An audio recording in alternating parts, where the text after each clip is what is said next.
Our survey found that more than half of journalists feel that fake news is becoming a serious problem in their profession, and you can definitely understand why. They're chasing down a lot of stories, there's a lot of pressure to be first, and meanwhile you have all these new entities that are cropping up that are really just looking to drive web traffic based on anything that they think is interesting. There's studies that are showing people sometimes don't even read the entire story, they just read the headline. So that's something to really look after and really police, and I think it's worth the extra time from communicators and journalists to follow up after that content is initially published into social channels. Nearly half of journalists said that they can't carry out their job without social media. The thing that's really changed with social media and the journalism community is it's created a mechanism by which people can talk back. Journalists need to look at it as a huge opportunity.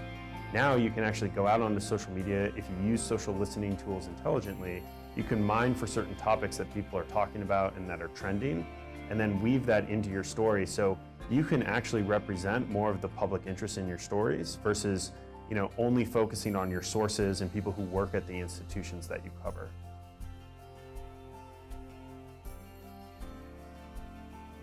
Almost half of journalists also said that they engage daily on social media, and that's a statistic that I think is just going to keep going up.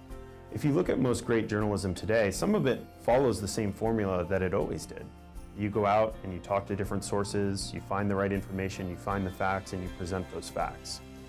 One of the things that can often be lost is the context with which how regular people feel about these stories. And having social media as a means to engage directly with consumers is a really powerful thing for a lot of journalists.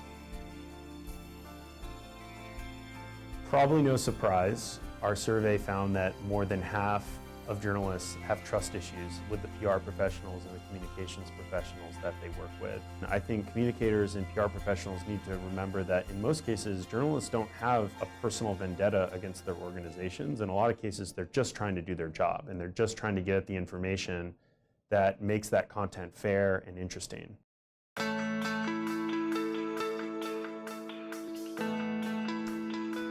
People should read this survey because I think it gets at a few different relationships that are happening in the market that are very interesting. One opportunity for communicators to be viewed as more strategic in their organizations is to have an opinion about what type of messaging and what type of content is going to resonate.